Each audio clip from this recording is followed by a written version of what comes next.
Hello friends, कैसे हैं आप सभी लोग। आप सभी का स्वागत करता हूं अपने चैनल नॉलेज बाय जी पर।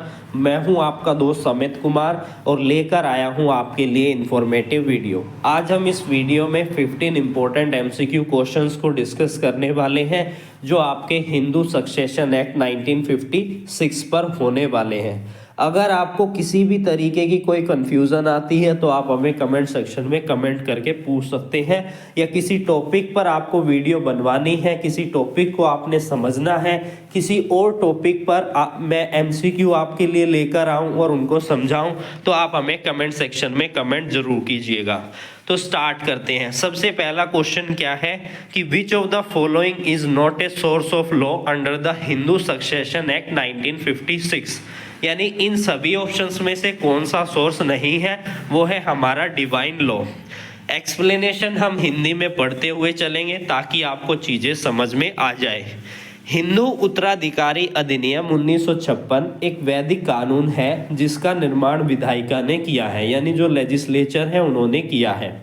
पारंपरिक कानून और न्यायिक कानून भी एक महत्वपूर्ण स्रोत है, लेकिन डिवाइन कानून इस अधिनियम का हिस्सा नहीं है। बात करते हैं अगले क्वेश्चन के बारे में। Who among the following is the legal heir of a Hindu male who die intestate. अब ये हु डाई इंटरस्टेट का क्या मतलब है कि जो बिना वसीयत के मर जाता है उसे हम कहते हैं वो मर गया है। उसे बिना वसीयत करे उसे हम intestate, who die intestate is called the person who die without will, यानी कि बिना वसीयत के वो मर जाता है, उसे हम क्या कहते हैं, हु डाई इंटरस्टेट।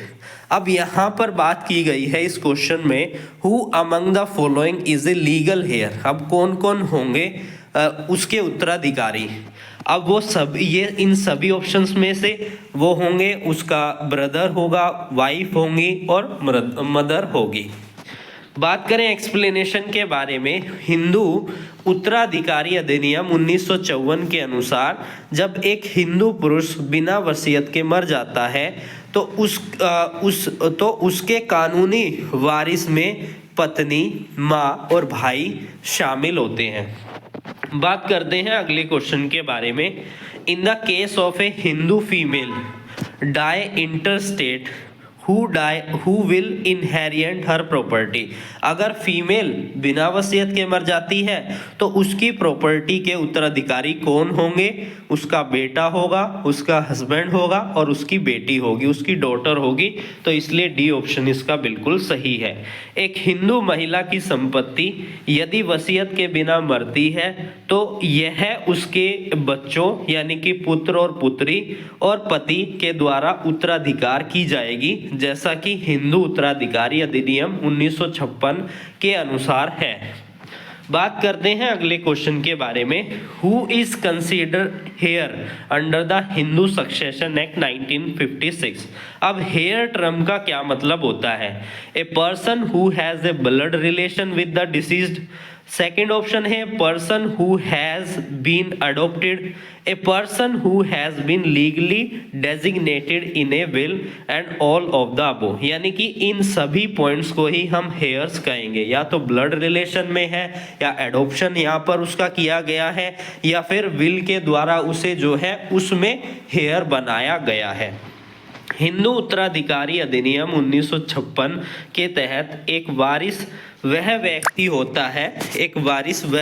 होता है जो मृतक के रक्त संबंधित हो, जिसे कानूनी रूप से गोद लिया गया हो या जिसे वसीयत में नामांकित किया गया हो। बात करते हैं अगले क्वेश्चन के बारे में। What is the effect of a will made by the Hindu male. अगर किसी ने कोई विल बनाई है तो उसका क्या प्रभाव होगा? It transfer the property to the heir automatically. It has no effect. It supersedes the law of inheritance. It transfer the property only to his wife. तो इसका जो सी ऑप्शन है बिल्कुल सही है। एक्सप्लेनेशन को पढ़ते हैं। अब आप एक्सप्लेनेशन को पढ़ने के बाद आपको और अच्छे से समझ में आएगा। एक हिंदू पुरुष द्वारा बनाई गई वसीयत उत्तराधिकारी कानून के रूप में होती है, क्योंकि व्यक्ति को अपनी संपत्ति अपनी इच्छाओं के अनुसार निपटाने का कानूनी अधिकार है, यानी कि विल के द्वारा वो ऐसा कर सकता है या कर सकती है। बात करते हैं अगले क्वेश्चन के बारे में। Under Hindu succession act 1956 a woman has a right to inherit the property of her father. Yes, but only if the father die intestate. Second option है no, she has no right to intestate. Third है yes, she can inherit both ancestral and self-acquired property. D option है yes, but only after the son has inherit. यानी कि इसका C option बिल्कुल सही है, यानी कि एक वुमेन जो है उसके पास राइट है कि वो अपनी फादर की प्रॉपर्टी को इनहेरिएट कर सकती है। अब वहां पर सेल्फ एक्वायर प्रॉपर्टी भी इंक्लूड होगी और एंसेस्ट्रल प्रॉपर्टी भी इंक्लूड होगी। हिंदू उत्तराधिकारी अधिनियम के तहत एक महिला को अपने पिता की पुश्तैनी और सर्व अर्जित संपत्ति दोनों का उत्तराधिकार प्राप्त करने का अधिकार है। बात करते हैं अगले क्वेश्चन के बारे में। What does the term interstate means? जो हमने पहले समझा था उसका क्या मतलब है? सेम यही मतलब है। Intestate a person who die without making a will, यानी बिना वसीयत के जो व्यक्ति मर जाता है उसे हम इंटरस्टेट कहते हैं। यही कहा गया है, इंटरस्टेट वह व्यक्ति होता है जो बिना वसीयत बनाए मर जाता है।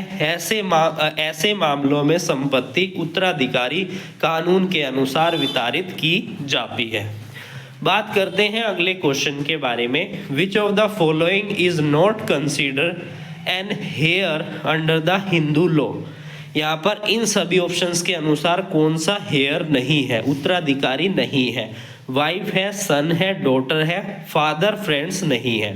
हिंदू कानून के तहत पत्नी, पुत्र और पुत्री कानूनी वारिस माने जाते हैं, लेकिन पिता का मित्र कोई भी उत्तराधिकारी नहीं होता है। यानी ऑप्शंस को आपको पढ़ना है, उसके अनुसार ही आपको सही जवाब देना है। Which of the following statement about the Hindu Succession Act 1956 is true? अब ये सारी स्टेटमेंट हम रीड आउट करेंगे।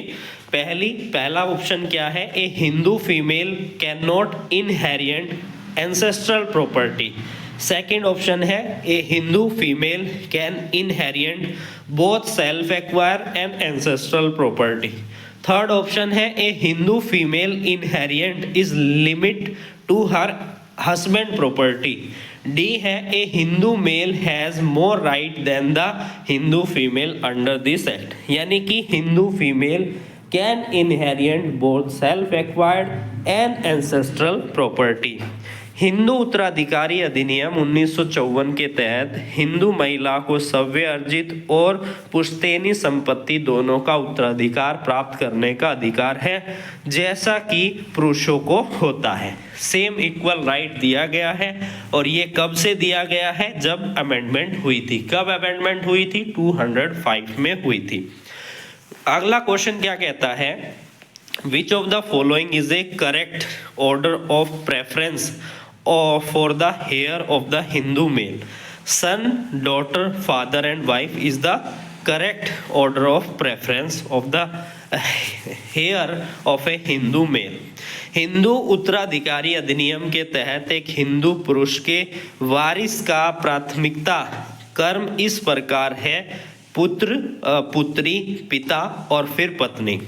बात करें अगले क्वेश्चन के बारे में। Which of the following is the true about the succession of the property of a Hindu female under the Hindu Succession Act 1956? Options read out करते हैं। सबसे पहला ऑप्शन है a female can not inherit her husband property. Second option है a female inherit only her self acquire property. Third option है a female has same right to inherit as a male. और fourth option है a female inherit inheritance is limited to her children. तो correct option क्या है? A female has the same right to inherit as a mail. जिस तरीके से mail को right दिया गया है इनहेरिएट करने का, उसी तरीके से फीमेल को भी दिया गया है।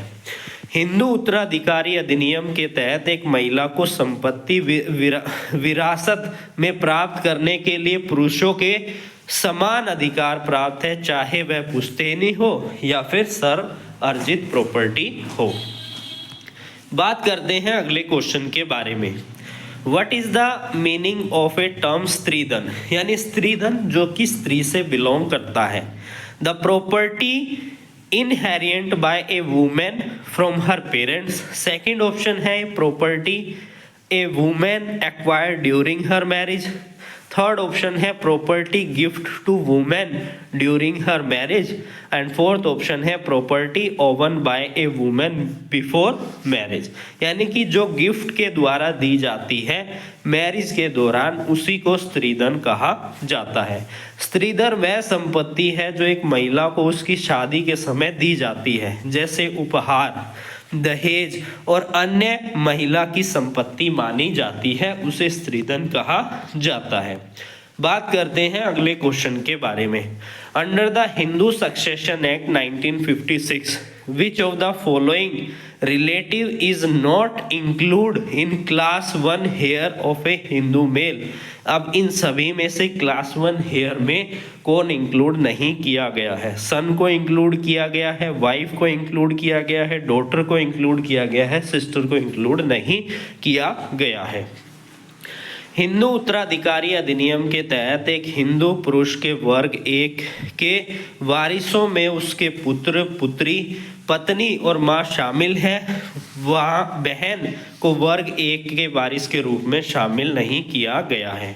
बात करते हैं अगले क्वेश्चन के बारे में। Which section of Hindu succession act 1956 deal with the devolution of the property, यानी कि प्रॉपर्टी का हस्तांतरण करना। तो सेक्शन 8 जो है इससे डील करती है हिंदू सक्सेशन एक्ट की, यानी कि हिंदू उत्तराधिकारी अधिनियम 1956 की धारा 8 एक हिंदू पुरुष की संपत्ति को वितरण के बारे में है, जो कि बिना वसीयत के मरा होता है। बात करते हैं अगले क्वेश्चन के बारे में। In the case of A Hindu dying interstate, what happened to his property? First option है it is inherited by the state. Second option है it is divided equally amongst his heir. Third option है it is given to his mother only. Fourth option है it is inherited only by his children. तो अगर कोई भी Hindu dying interstate हुआ है तो उसकी प्रॉपर्टी डिवाइड होगी इक्वली उनके उत्तराधिकारी में, हेयर्स में।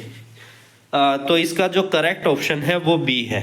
वसीयत के बिना मरने की स्थिति में मृतक की संपत्ति उसकी कानूनी वारिसों में हिंदू उत्तराधिकारी अधिनियम 1956 के अनुसार समान रूप से बांटी जाती है। बात करते हैं अगले क्वेश्चन के बारे में। What is the effect of the Hindu Succession Amendment Act 2005 on the right of a daughter in a ancestral property? First option है daughter can inherit ancestral property on par with son. Second option है daughter can inherit only self-acquired property. Third option है daughter has no right to ancestral property. Fourth option है daughter can inherit property only if there is no son. तो यहाँ पर जो daughter का ancestral property में right है, same वही राइट सन का है, और सन को जो राइट मिला है वही राइट यहाँ पर डॉटर को मिला है इस अमेंडमेंट के बाद।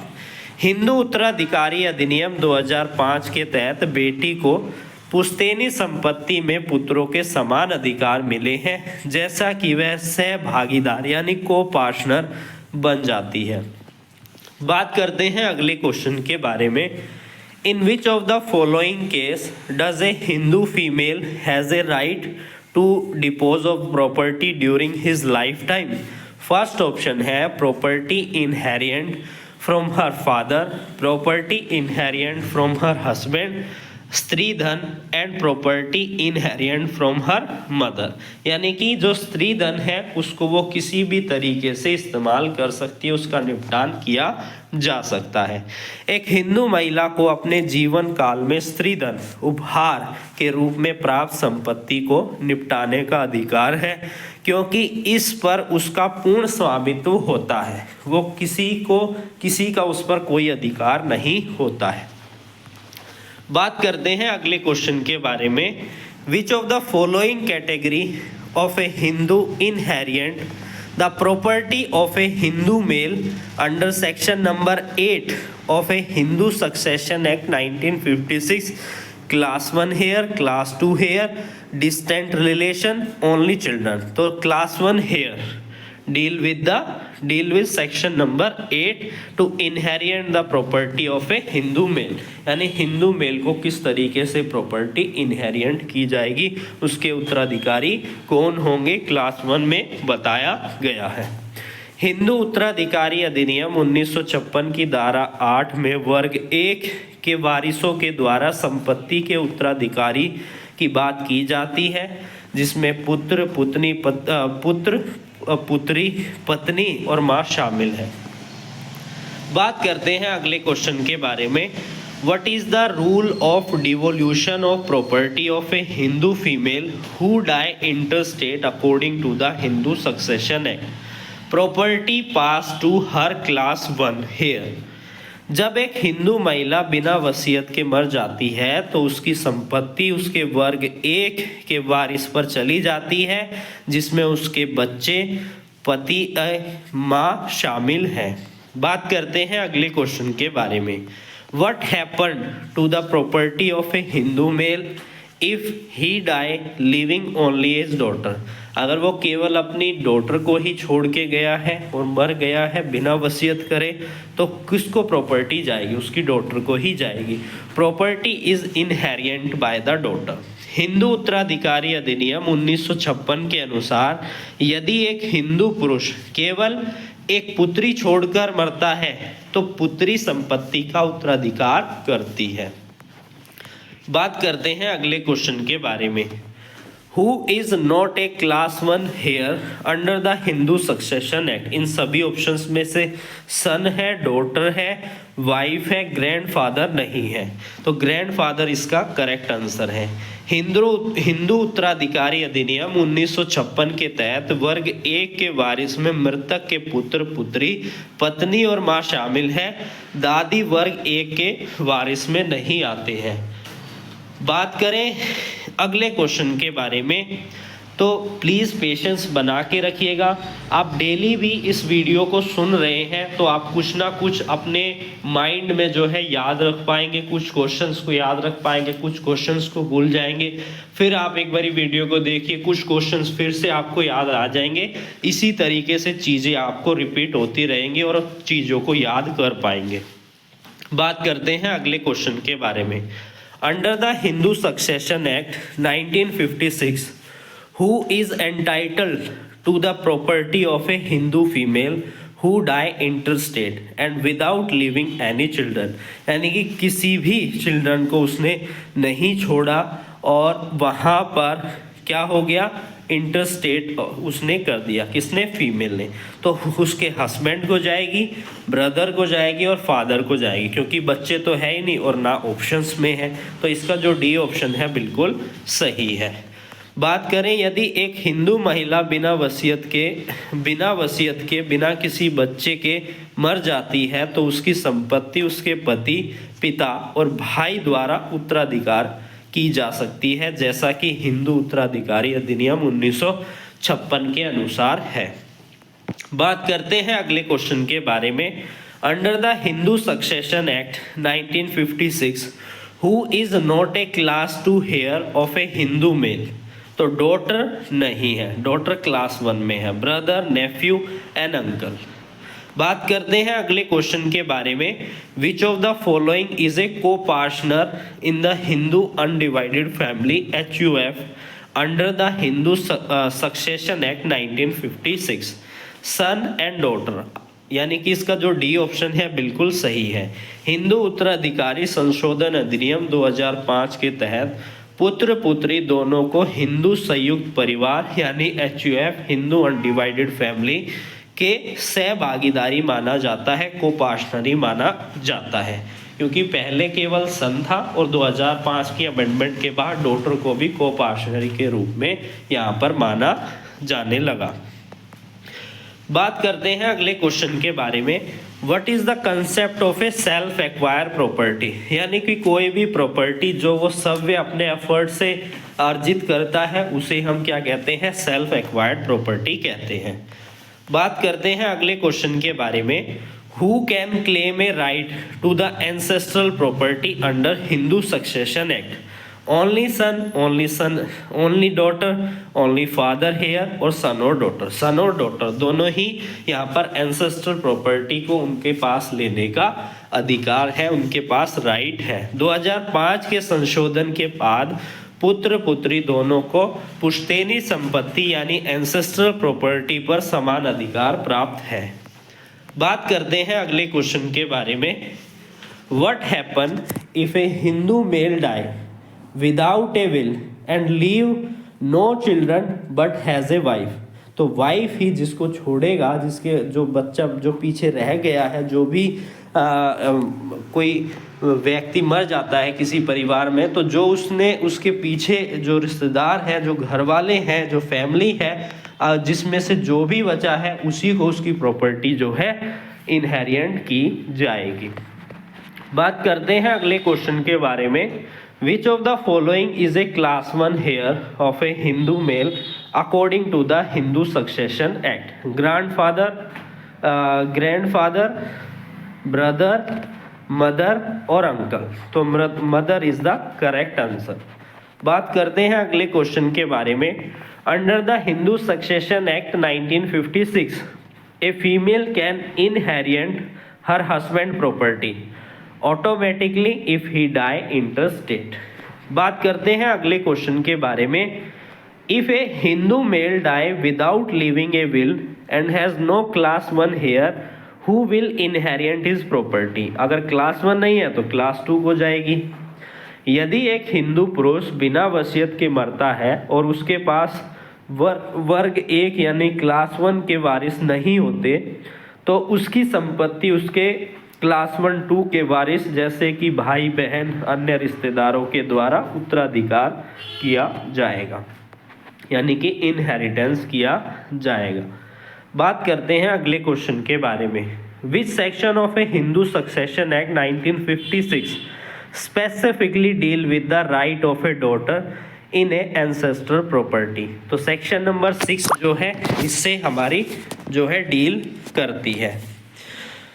हिंदू उत्तराधिकारी अधिनियम 1956 की धारा 6 विशेष रूप से पुश्तैनी संपत्ति में बेटियों के अधिकार से संबंधित है, विशेष रूप से 2005 के संशोधन के बाद से। बात करें अगले क्वेश्चन के बारे में। Who inherit the property of a Hindu male if he die intestate and has no class 1 and class 2 heir? ना तो क्लास 1 के उत्तराधिकारी हैं ना क्लास 2 के उत्तराधिकारी हैं, तो यहाँ पर स्टेट उसकी प्रॉपर्टी को एक्वायर कर लेगा। यदि एक हिंदू पुरुष बिना वसीयत के मरता है तो उसके पास वर्ग 1 और वर्ग 2 यानी क्लास 1 और क्लास 2 के वारिस नहीं होते, तो उसकी संपत्ति राज्य को चली जाएगी। बात करते हैं अगले क्वेश्चन के बारे में। Which of the following is a true about the partition of a property in a HUF यानी हिंदू अनडिवाइडेड फैमिली? पहला ऑप्शन है only the male member has a right to the partition. Second option है the partition can only be done by the eldest male member. Third option है all coparcenary include the female after 2005 amendment has the right to demand a partition and partition can not be done under any circumstance. तो C option इसका बिल्कुल correct है। यानी 2005 के संशोधन के बाद हिंदू उत्तराधिकारी अधिनियम में बेटियों को पुत्रों के समान अधिकार प्राप्त होते हैं और वह HUF यानी हिंदू अनडिवाइडेड फैमिली में हिस्सेदारी की मांग कर सकती हैं। बात करते हैं अगले क्वेश्चन के बारे में। Under the Hindu succession act who is a copartner under the Hindu family? Copartner sons and daughter दोनों हैं, अमेंडमेंट के बाद से डॉटर भी है। बात करें अगले क्वेश्चन के बारे में, what is the effect of a Hindu succession amendment act 2005 on daughter right in ancestral property? अब उसको जो सन है उसके इक्वल राइट मिलेगा एंसेस्ट्रल प्रॉपर्टी में, यही प्रभाव जो है इस अमेंडमेंट का पड़ा है। Daughter has a equal right to the ancestral property as a son. Hindu उत्तराधिकारी संशोधन अधिनियम 2005 के तहत बेटियों को पुश्तैनी संपत्ति पर समान अधिकार मिलता है, जिससे वह पुत्रों के समान कोपार्टनरी सहभागीदार बन जाती है। बात करें अगले क्वेश्चन के बारे में, who can claim the property of a Hindu male after his death if he die without a will and live behind a wife and children? तो दोनों को पार्टली डिवाइड जो है की जाएगी। यदि एक हिंदू पुरुष बिना वसीयत के मरता है तो उसकी संपत्ति पत्नी और बच्चे द्वारा समान रूप से वर्ग एक के वारिसों के रूप में उत्तराधिकारी की जाएगी, उत्तराधिकार किया जाएगा, यानी इनहेरिटेंस किया जाएगा। बात करें अगले क्वेश्चन के बारे में, which of the following relative is not consider a class second heir under the Hindu succession act 1956? इन सभी में से आंट नहीं है, ब्रदर, फादर एंड नेफ्यू है। बात करते हैं अगले क्वेश्चन के बारे में, what happen to the property of a Hindu female if she die without a will?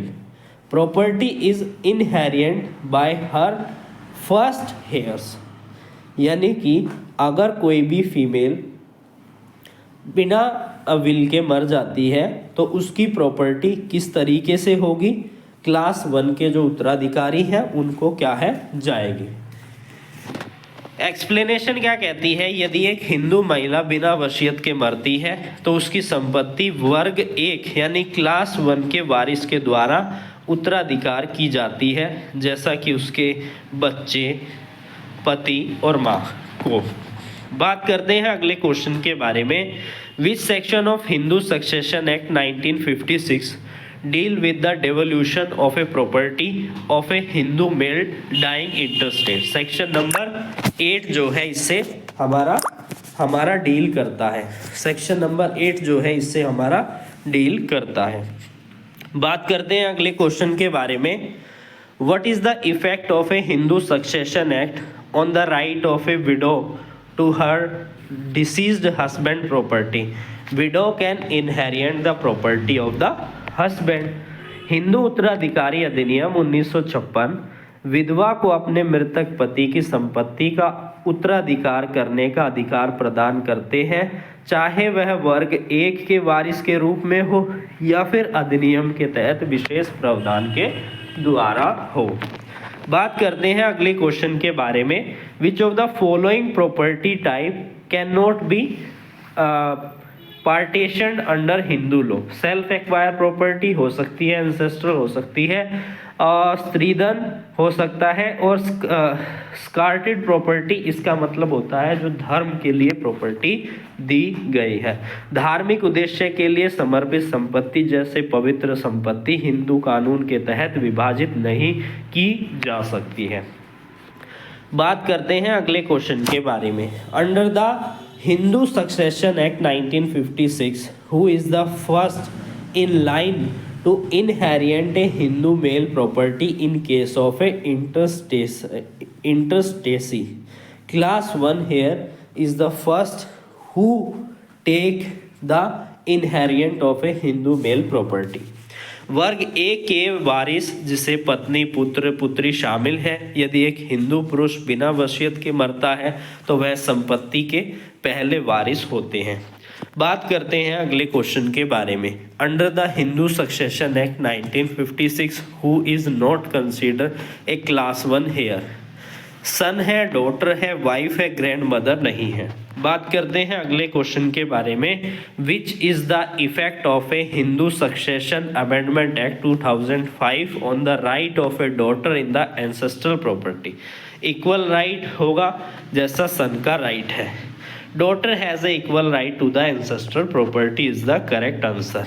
Hindu उत्तराधिकारी संशोधन अधिनियम 2005 के तहत बेटियों को पुश्तैनी संपत्ति में समान अधिकार मिलता है, जिससे वह पुत्रों के समान कोपाशनरी बन जाती हैं।